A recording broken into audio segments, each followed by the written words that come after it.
I never imagined that silence could feel so loud. But that's exactly how it felt, deafening, like a siren wailing in my ears every time my husband walked past me at work, pretending I wasn't there. It hadn't always been this way.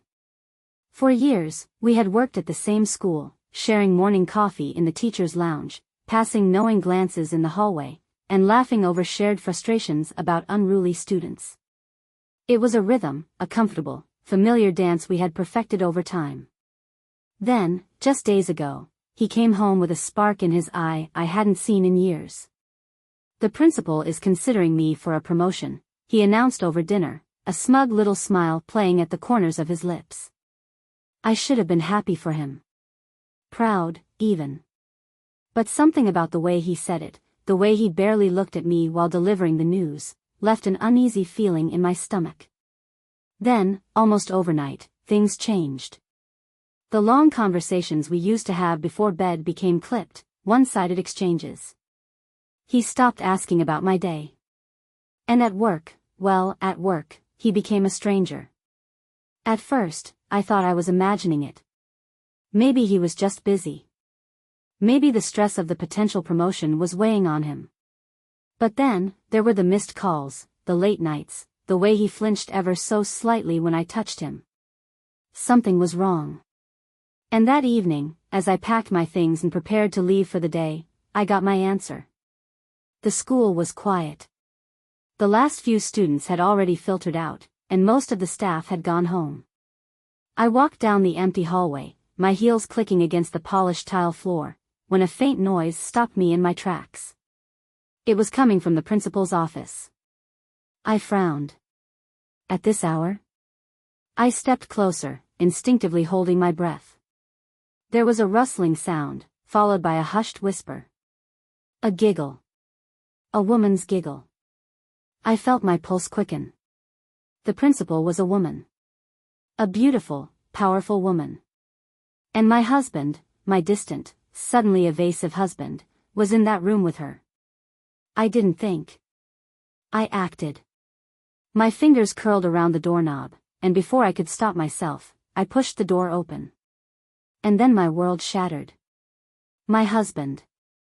My husband, tangled in the arms of our principal, his hands gripping her waist as their lips met in a way that left no room for doubt.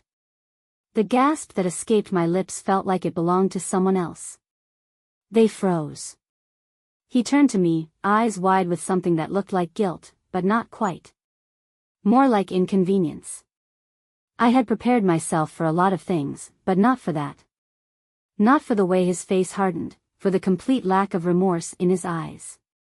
He didn't even bother to move away from her. I had never felt more like a stranger in my own life. Time stopped. Or maybe it didn't. Maybe it just felt that way because my body refused to move, my brain refused to process what my eyes were seeing. My husband. My husband. The word pounded in my skull like a drumbeat, mocking me as I stood frozen in the doorway of the principal's office. The dim glow of the desk lamp cast long, twisted shadows across the room, their bodies entwined in the golden haze. She was the first to react. The principal, the woman I had once respected, the woman who had always carried herself with an air of unshakable confidence, had the audacity to smirk. Smirk. She didn't even bother to straighten her blouse, which was askew, the top buttons undone in a way that made me sick. My husband, on the other hand, went rigid. He pulled away from her, just slightly, but he didn't step toward me. Didn't rush to explain. "Babe," he started, his voice infuriatingly calm. Like I had just walked in on him grading papers, not betraying our entire marriage. I held up a hand, stopping him. I couldn't hear whatever excuse he was about to give. Not now. Not when my whole world was tilting on its axis. The principal exhaled through her nose, as if my presence was an inconvenience. "Well," she said, smoothing down her skirt. "This is awkward." I snapped. Awkward? Awkward? A bitter laugh clawed its way up my throat. It was a strange sound, half hysterical, half hollow. "That's what you're calling this?" My voice didn't even sound like my own. It was raw, sharp-edged, splintered from the inside out. My husband rubbed a hand over his face, looking exhausted, like I was the problem. Look, this isn't how I wanted you to find out. My stomach dropped. My fingers curled into fists at my sides. Find out? My voice cracked. So this wasn't just, I gestured at them wildly, feeling like my arms might shake right off my body. This wasn't a mistake. Neither of them spoke. That silence was all the answer I needed. I sucked in a breath, willing myself not to cry. I refused to break down in front of them. Not here. Not now. The principal finally sighed, as if this whole thing was beneath her. Listen, I know this is difficult for you. Difficult? Difficult? I turned to my husband, my vision blurring. How long? His jaw tightened. He shifted on his feet. Does it matter? That was when I knew. It wasn't just a mistake. It wasn't just some spur-of-the-moment lapse in judgment. This had been going on for a while. Maybe since before the promotion. Maybe longer. And I had been blind. The principal tilted her head, watching me like I was some fragile thing about to shatter. I was going to talk to you, she said, as if she expected me to be grateful. We didn't want to hurt you. I let out another broken laugh, because what else could I do? Oh, that's rich, I said. So considerate of you. Sleeping with my husband behind my back so I wouldn't get hurt. That must have been so hard for you. The principal's lips pressed into a thin line. My husband looked away. I wanted to scream. I wanted to throw something. I wanted to wake up and realize this was just some cruel nightmare. But it wasn't. This was real. This was my life. And my husband, the man I had loved, the man I had built a life with, had just burned it all to the ground. I swallowed the lump in my throat and straightened my shoulders. I wouldn't cry. Not here. Not in front of them. I turned on my heel and walked out, leaving them standing there in the dim light of the office. And the moment the door closed behind me, the weight of the betrayal crashed down on my chest so hard I could barely breathe. I don't remember walking to my car. One moment, I was in that office, suffocating under the weight of betrayal, and the next, I was gripping the steering wheel so hard my knuckles turned white. Breathe. But I couldn't. The image of them was burned into my mind, my husband's hands on her waist, the heat in his eyes, the way she had the audacity to smirk at me, like I was the fool in this situation. Like I was the intruder in my own life. A tremor ran through my hands. I placed them in my lap, trying to steady them. But nothing about this moment felt steady. I had two choices. I could sit here, let the grief consume me, let myself unravel in the darkness of my car. Or... no. I didn't want to cry here. Not in the school parking lot, where memories of the life I had with him still lingered. Where people might see. Where I would still be his wife, the unsuspecting fool, until the moment I wasn't. I turned the key in the ignition, the engine purring to life. My foot pressed down on the pedal, and I drove. Not home. I couldn't go home. Not yet. Home was filled with him. With us. With the version of my marriage I had thought was real. I needed air. I needed clarity. I drove without thinking, streetlights blurring past, the city humming around me. Eventually, I pulled into a dimly lit parking lot, the small cafe where I used to go when I needed to escape from grading papers and endless school drama. A place that had always felt like mine. I stepped inside, the bell above the door jingling softly. The cafe was mostly empty, save for a barista wiping down the counter and an older man sitting alone by the window, staring at a newspaper he wasn't really reading. "Coffee, please," I said, my voice hoarse. "Black." The barista gave me a look, one of quiet sympathy, like she could sense something had cracked inside me. Maybe I wasn't hiding it as well as I thought. I took my coffee to a corner booth, wrapping my hands around the warm cup, but I didn't drink it. I just sat there, staring at the steam curling into the air, willing my mind to stop replaying the moment I had opened that door. I should have known. I should have seen the signs. But love does that, doesn't it? It makes you blind. It makes you believe in someone, even when they stop believing in you. A vibration against the table startled me. My phone. I looked down. Him. I let it ring. Then, a text. Please, let's talk. Another. Come home. Home. A hollow laugh slipped past my lips. As if home still existed.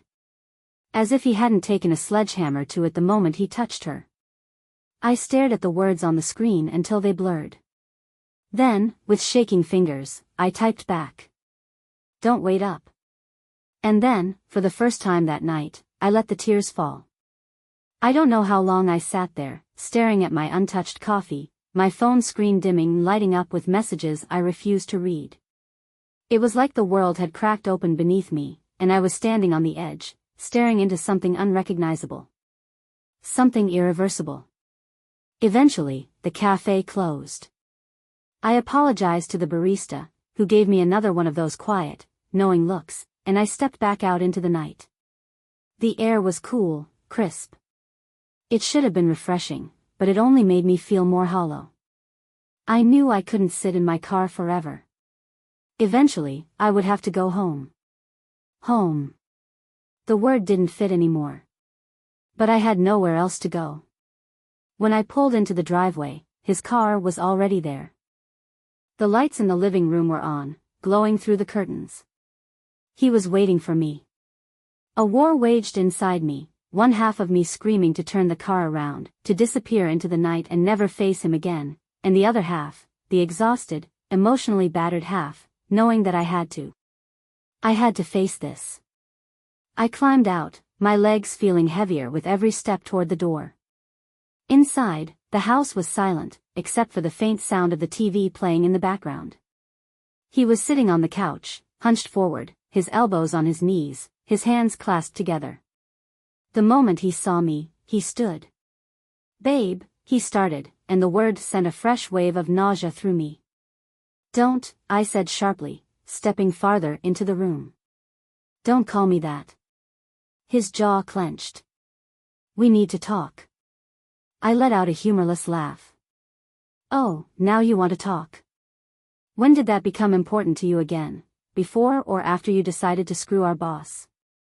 His face twisted, and for a fleeting second, I saw something there, maybe regret, maybe shame. But not enough. Not nearly enough. He ran a hand through his hair, exhaling. It's not that simple. I barked out a laugh. Not that simple? Oh, please. Enlighten me. Which part wasn't simple, the part where you betrayed your wife, or the part where you didn't even bother to hide it? He took a step closer. I took a step back. God, would you just listen? His voice was tight, frustrated.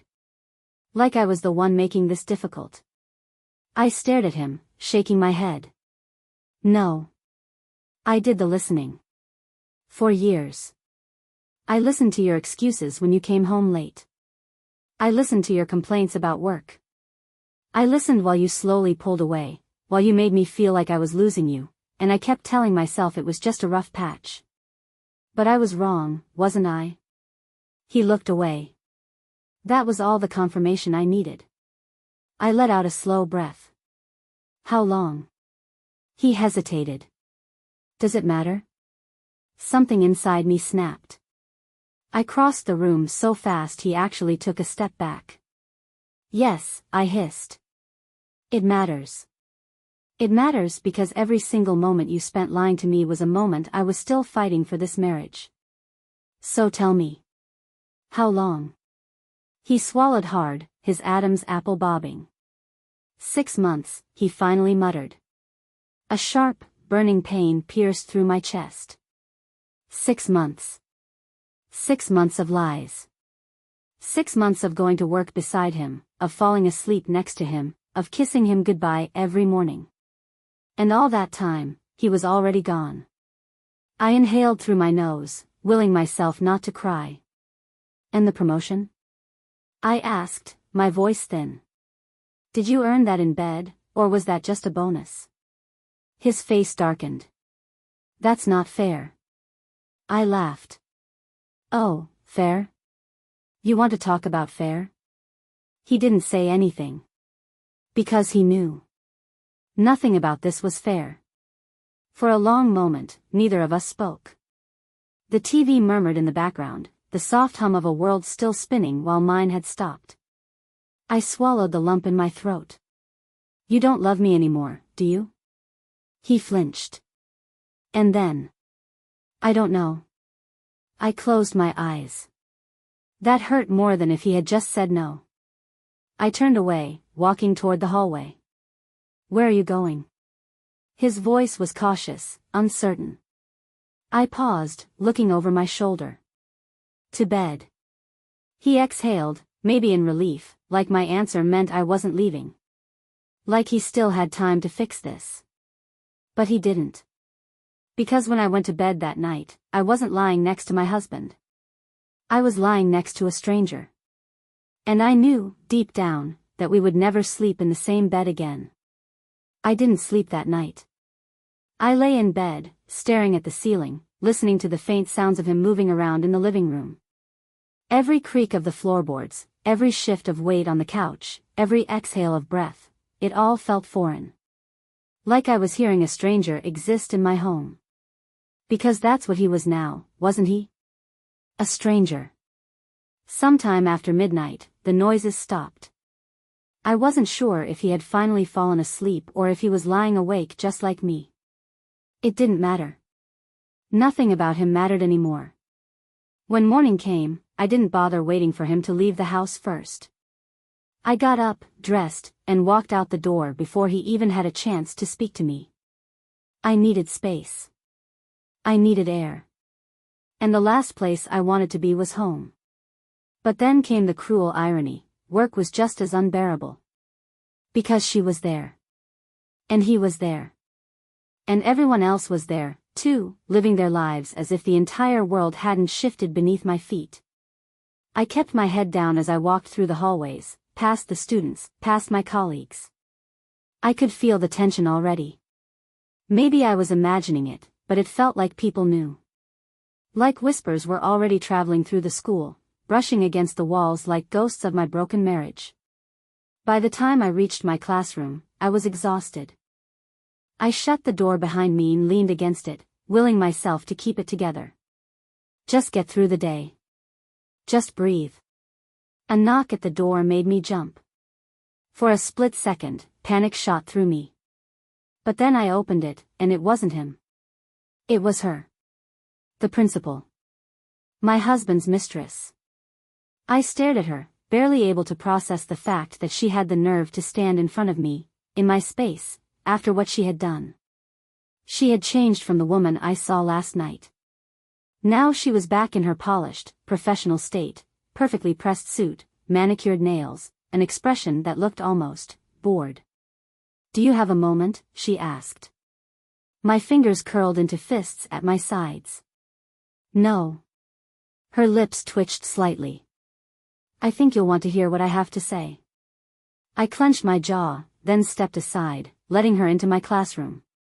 The door clicked shut behind her. She turned to face me, tilting her head like she was observing something interesting.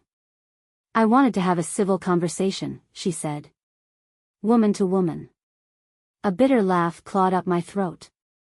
You lost the right to that conversation the second you climbed into bed with my husband. Her eyes flickered, but her expression didn't change. I know you're hurt. I folded my arms. Oh, you know. She ignored my sarcasm, exhaling softly. I just want to clear the air. This wasn't personal. The words were so absurd, so gut-wrenchingly ridiculous, that I laughed. Laughed. Not personal. I repeated. You slept with my husband. You stood there, smirking at me when I caught you. You lied to me, to my face, for who knows how long. And you think this isn't personal? She sighed, as if I was being unreasonable. Listen, I understand that this is hard for you. No, you don't. My voice was ice. You don't understand anything about what I'm feeling. But I can promise you this, you will. One day, when you're on the other side of this, when someone takes a sledgehammer to your life and doesn't even have the decency to pretend to care, you'll understand. Her lips pressed together, her expression unreadable. Then, after a moment, she shrugged. If that's what you need to tell yourself. I saw red. I took a step closer, my voice deadly quiet. You don't get to stand here and act like you won. Because all you got was a man who lies, cheats, and sneaks around behind his wife's back. Congratulations. You must be so proud. A flicker of something crossed her face, annoyance? Guilt? I couldn't tell. But it was there. And it was enough. She straightened her posture, smoothing down her blouse. This conversation was pointless. Then you should have stayed in your office. She turned on her heel and walked toward the door. But before she left, she glanced back at me, her eyes cool and calculating. Just so you know, she said, he came to me. Then she was gone. And I was left standing there, fists clenched, feeling like the last piece of my heart had just been ripped out. I stood there long after she left, my heart hammering against my ribs, my breath shallow. He came to me. Her words replayed in my mind like a taunt, echoing through every raw, broken part of me. As if that made it better. As if that made it hurt less. It didn't. I had come to work that morning prepared to grit my teeth, push through the day, and pretend I was okay. But after that conversation, I couldn't pretend. Not anymore. I needed out. Before I could talk myself out of it, I stormed out of my classroom and down the hall, ignoring the curious glances from my colleagues.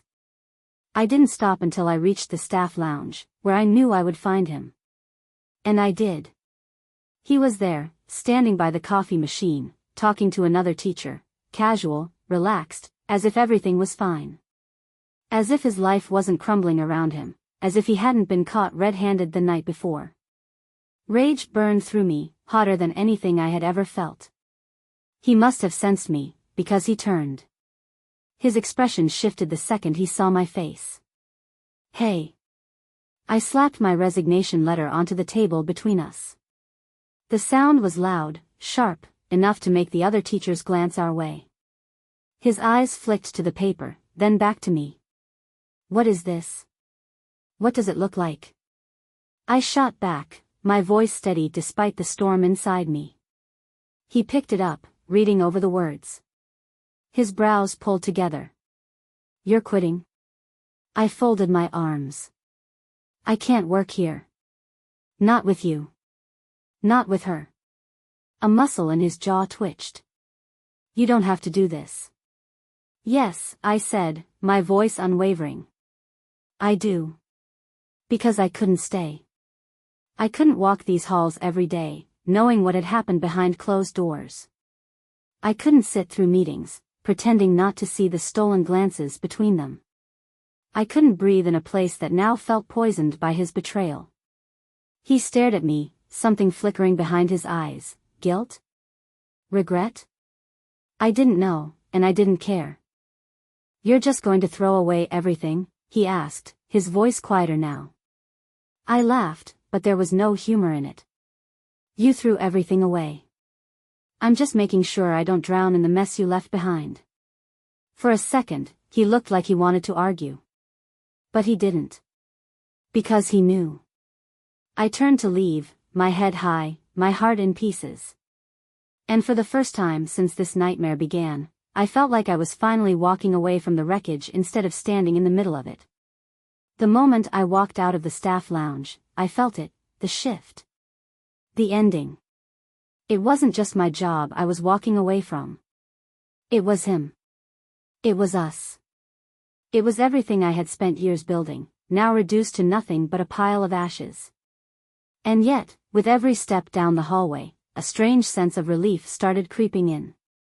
I had spent so much time trying to hold everything together, ignoring the cracks, convincing myself that things would get better.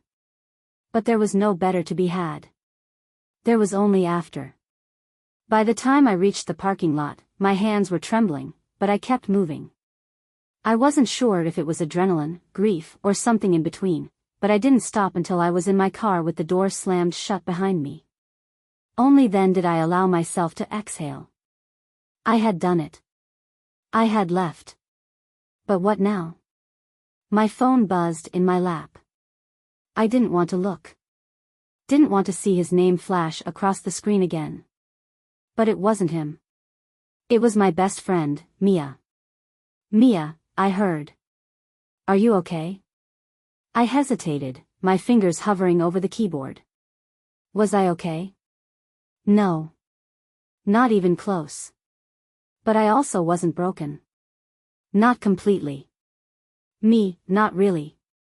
But I will be. 3 dots appeared immediately, then disappeared. Then. Mia, come over.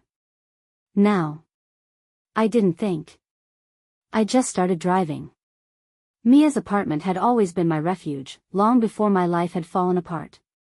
She opened the door before I even knocked, pulling me into a tight hug. Oh, babe, she murmured. I'm so sorry. And just like that, the last of my defenses crumbled. I didn't sob. I didn't break down. But I sank into the comfort of someone who saw me. Who knew me. Who hadn't betrayed me.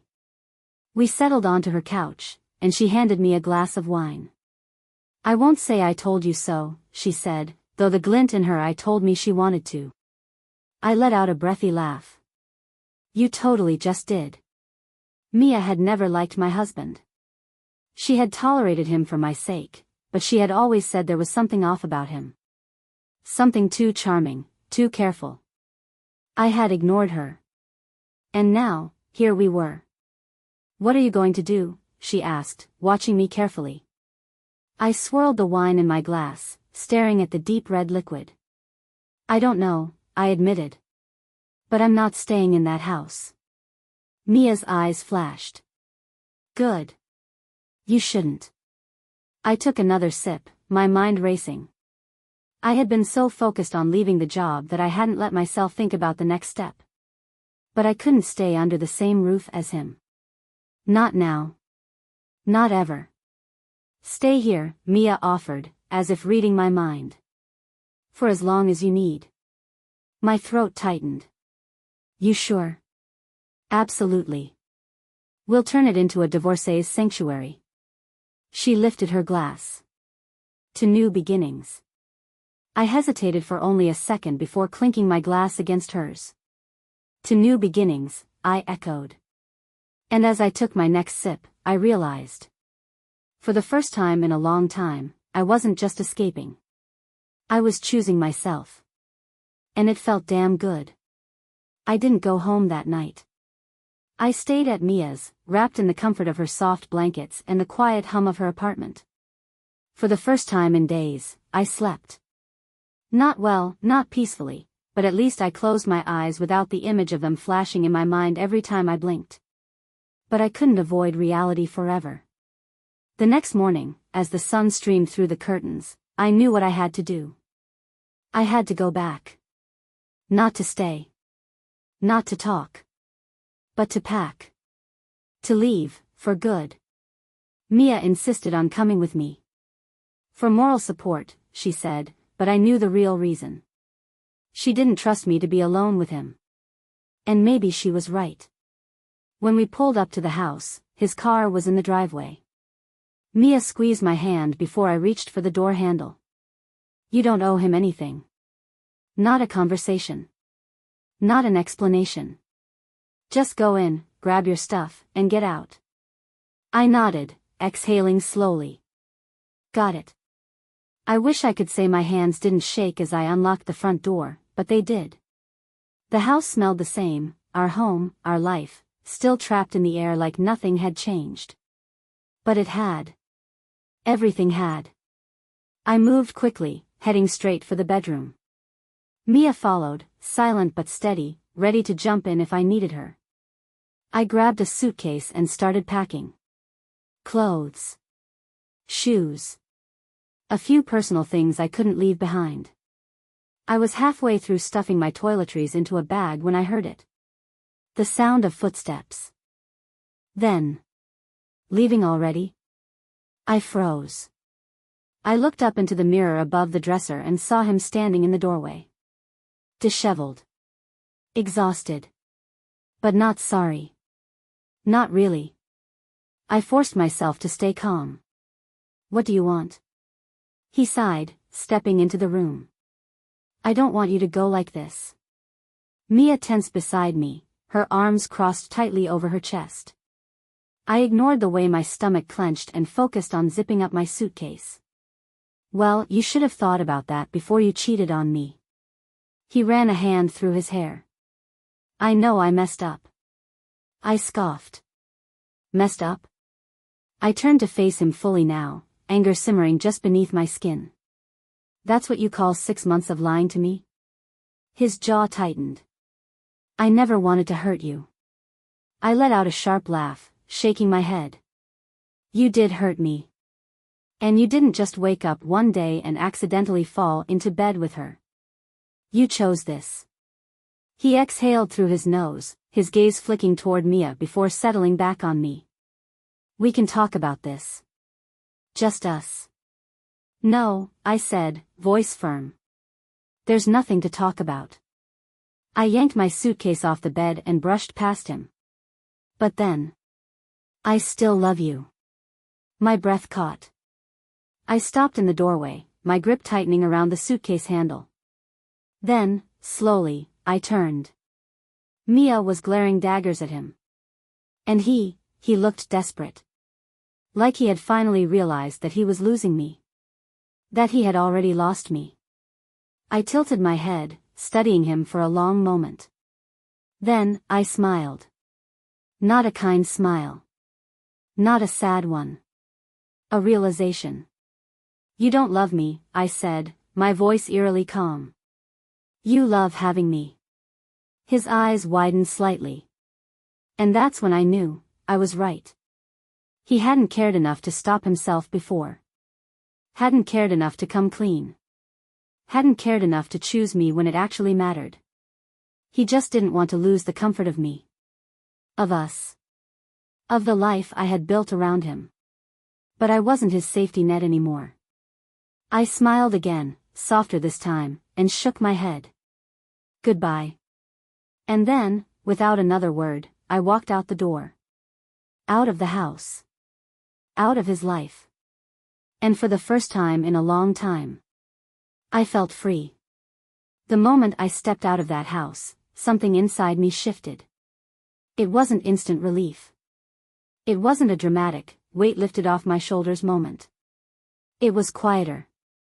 More like a slow exhale after holding my breath for too long. Mia and I drove back to her apartment in silence. She didn't push me to talk, didn't fill the air with meaningless words. She just let me be, which was exactly what I needed. By the time we got back, the reality of it all settled in. I was officially gone. I had no job. No home of my own. No plan. But for the first time in a long time, that didn't terrify me.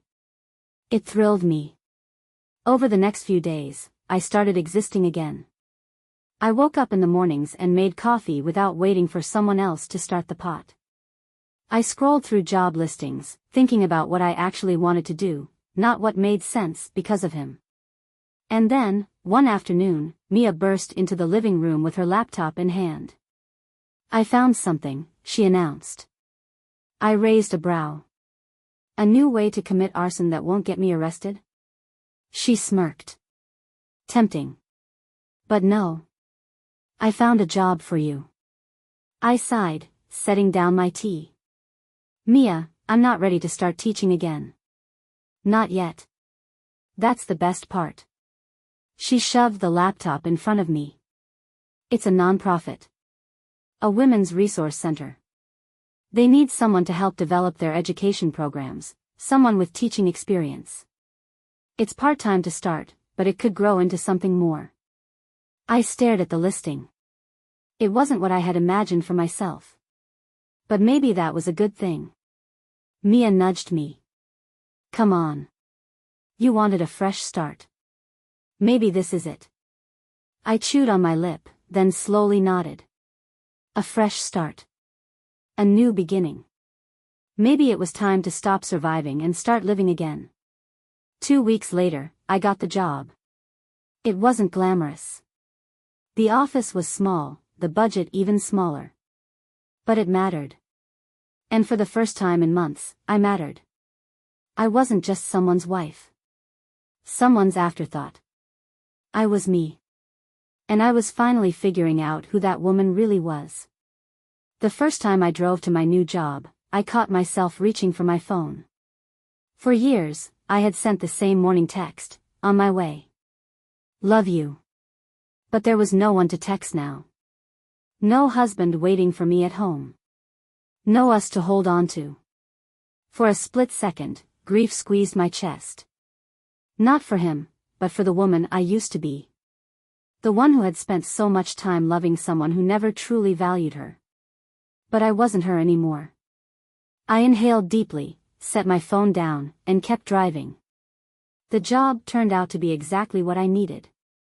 It was hard work, emotionally draining, sometimes frustrating, but it felt real. I worked with women who had been through their own versions of heartbreak. Some had left abusive marriages. Some had lost everything. Some were just starting over, like me. And every day, I saw a little bit of myself in them. One afternoon, a woman named Claire sat across from me, her fingers twisting in her lap. I feel like I don't even know who I am anymore, she admitted, her voice barely above a whisper.